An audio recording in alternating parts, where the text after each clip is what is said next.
Njengenjwayelo siyethulwazi olukhethekile ongeke ulithole indawo oyokwazi ukuthi uthole lapha ke kwezethongo nomsamo on YouTube ezethongo nomsamo TV uthola lolwazi lolo noma ulithola lapha ke kuShobel'khulu Institute for Spiritual Healing uthola lapho noma ukuthatha inombolo lapha uyibonayo uthinte lapha Mkhulu Shobel'khulu bese uthola ke ulwazi olujulile ngaloko uhamba uliqedeleze ngeke ulithole lolwazi esikulethela lolo olukhethekile nje specific for wena. Siyabonga Mkhulu kunjani? Siyaphila njani? Nice siyaphila. Asibheke nje kafushane isithunywa. Isithunywa siyini? Ngabe siyidlozi? Uma siyidlozi kanjani? Asibonge Pastor Winning. Isithunywa ake siqale la. Sichaze igama elithi isithunywa. Igama lesinguni elisetshenziswa kakhulu isizwe samaZulu kanye namaXhosa kakhulu igama elithi isithunywa. Isithunywa imessenger. Into ethunywayo. Uyabona njengami nje mangithatha ingane ngiyithume store isisithunywa sami. Uyangizwa ke. Isona ke isithunywa ngokolwimi lwesiZulu noma ngokolwimi lwesiXhosa isithunywa. Uma sesifika kwezomoya sesichaza isithunywa njengoba kuyinto ethunywayo siyalidedelela ngoba zihluka kabili.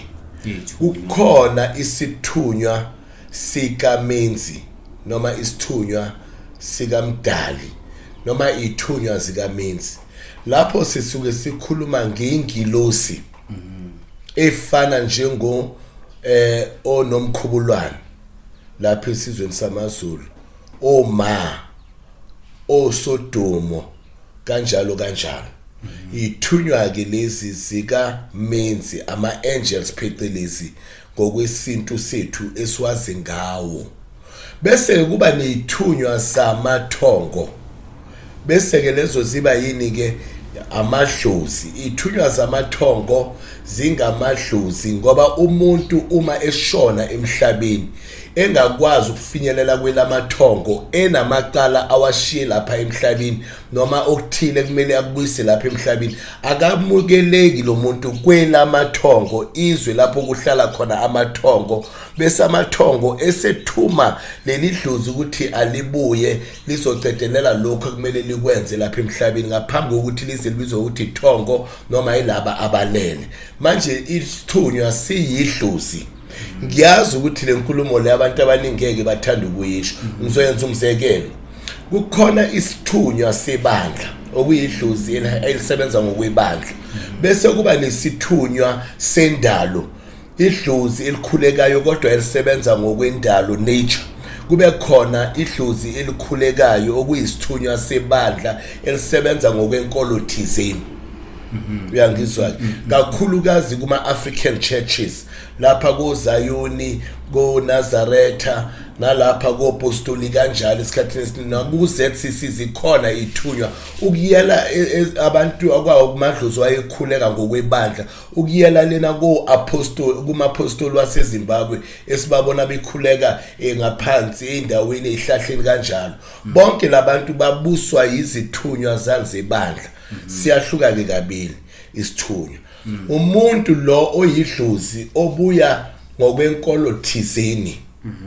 Akwenzeki pastor nangelanga elilodwa Pastor Winning. Ngelanga elilodwa uzwe umuntu athi nginesithunywa mina esakuphi sakwaShembe noma isithunywa esumNazaretha kodwa lo muntu washona uyangizwa ngo1909. Ungizwe kahle pastor. Ayikho into efana naleyo ngoba 1909 isonto lasePhakameni noma amaNazaretha abengekho ngo1909 afike ngo1910. Kusho ukuthi umuntu onesithunywa sebandla asikwazi ukuthi singaba ngaphezulu ku18 something ukuthi lo muntu wayephila 18 something bese sithi isithunywa sebandla. Kodwa ke isithunywa sendalo sasikhona emandulo ngoba umoya wokhokho bethu okwakuwona wawukhuphukela intabeni ngaphambi kokuthi inkolo zifike zobuKristu eyokhuleka lo muntu entabeni kuthi kunohudo kunesomiso bekhuleke kwingilosi noma ithunywa zikaMenzi onomkhubulwane bacele imvula yizona ke ithunywa lezo engithi ithunywa zendalo. Manje umuntu uma nesithunywa ethi nginesithunywa okuyidlozi lokukhuleka kumele alazi aliqonde uleli dlozi ngabe elendalo yini noma isithunywa sendalo noma isithunywa sani sebandla. Uma kuyisithunywa sendalo ngeke nakancane sithintane nebandla.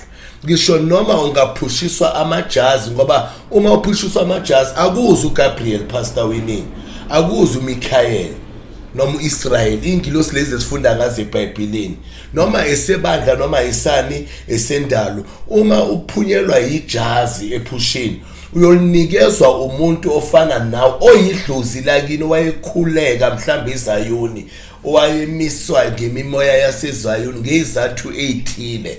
Uyangizwa ngoba babevikeleka abantu beyiphiwo babafaka enkolweni ngokungeforced lento ekuthiwa suppression act eyayenzakala. Manje na isithunywa siyinto pastor eyidlozi kodwa kuyidlozi elinjani elisebenza ngokomkhuleko lizoshoke lona ukuthi liyisithunywa kuwe sebandla uzohlanganela ngesonto ngoba emaphusheni wakho uyophupha uphakathi kwalelo bandla lelo ke wenza lokhu nalo kulapho ke siyophakama khona ke isithunywa sakho sebandla. Uthi mawuphupha intaba imgede okhuleka lapha ungakazi waphupha noma ungaphupha amajazi waphupha iphika waphupha ini ungakazi waphupha uhlanganela nabantu ebandleni suka ebandleni ngoba bazokunuka kabi awufuneki ebandleni awunazi isithunywa wena sebandla esakho sasiphila mhlambi ngale emuva kunokuthi kufike inkolo ethile ezizokwazi ukuthi zithathe abantu zibafaka phuma ngoba iningi labantu pastor ngiyazi bayadideka uma bafika lapha esigodlweni ethi cha ngiphupha amajazi ngiphupha kodwa manje esontweni ngihlala nginebhadi kodwa akakazi aliphupha isonto ngoba kumele alibheke izona ke ithunywa zikuzonke ke izizwe ithunywa zokukhuleka ngoba ireligion yafika kuzonke izizwe naphambi kwereligion futhi izizwe nezizwe zazimkhuleka kumdali ngoba zazimazi. So usho ngamanye amazwi lo obona nje amajazi kuphela yena akazenzele ini iladi ngithiladi lokhu abe nendlunyana yakhe la ngena enzele khona abantu into ezithize mabefuna ukukhulekiswa nje bakhulekele khona done phela kuthiwa kusezakhelweni wezakhelweni umuntu onesithunywa sendalo uzoba nendawo yakhe asebenzela kuyona abathi izakhelo bese ke labe bebandla esikhathini esiningi uthola ukuthi baba confined to esontweni kumele sebenze esontweni ngoba uphethwe yini ibandla nomthetho webandla. Kodwa lo onesithunywa sendalo uyakwazi ukuthi ukhuleke entabeni emgedeni emfuleni kuyo yonke indawo abuye futhi abe nendawo ebizwa izakhelo. Uyangizwa ke besuthi bathi di ahelo lapho khona yofike esebenzele abantu. Engifuna ukuchaza kakhulu nasebantwini ukuthi isithunywa leso kwamadlozi okukhuleka awahlangani nalento okuthiwa ukuthwasa. Umuntu onesithunywa uma ephakamisa isithunywa akadingi inkamba akadingi amagobongo wesithunywa. Ngike ngizwe abantu bekhuluma ngawo ukuthi kunegobongo lesithunywa abanye bathi igobongo lesithunywa liyisambulo. Ngifuna ukuchaza igobongo eliyisambulo igobongo lokwembula ingubo. Sibafundiseka abangazi ukuthi isambulo akulona igobongo lokuveza izinto ezithile lapha esithunyweni. Igobongo lesambulo elokwembula ingubo bese ke inhlamba zishawa umuntu othwasayo noma umuntu ombula ingubo noma kanjani.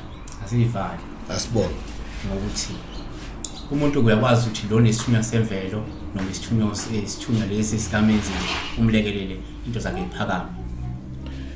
Esikhathini esiningi mina angibancedi abantu abanesithunywa. Ngibanceda ngokuthi ngibaphe ulwazi ne-direction ngoba ke mina ngiyinyanga ethwasisayo. Isithunywa asithwasiswa ngisho nengane ezikhona lapha ebaleni ngiyayincedisa uma igobongo noma ukuthwasa komngoni kuyabavulela ukuthi kubonakala ukuthi ikhona into efana njenganaleyo. Ngiyabatshela makumele kuyisithunywa sebandla kumele aye enkonzweni, makaye kuleyo nkonzo athunywa kuyo. Makathunywa entabeni, makaye entabeni, idlozi lona elizamholela ngoba yilo leli elisebenza ngokwesithunywa, hayi ukuthi umuntu usebenza ngengilosi. Umuntu usebenza ngomoya wedlozi la kubo okuyilona eliphethe umsebenzi wokukhuleka. Siyabonga. Asibona. Sijulile ulwazi kodwa ukuze ukwazi ukuqhubeka uthole oluthembo oluthe xaxa. Mkhulu Shobel'khulu khona uhlezi khona uvuleleke ukuthi uthinta yazazi inkulu ezokuphumula zakhe inombolo yona uzobona lapho ngithatha umfundisi. Asibona.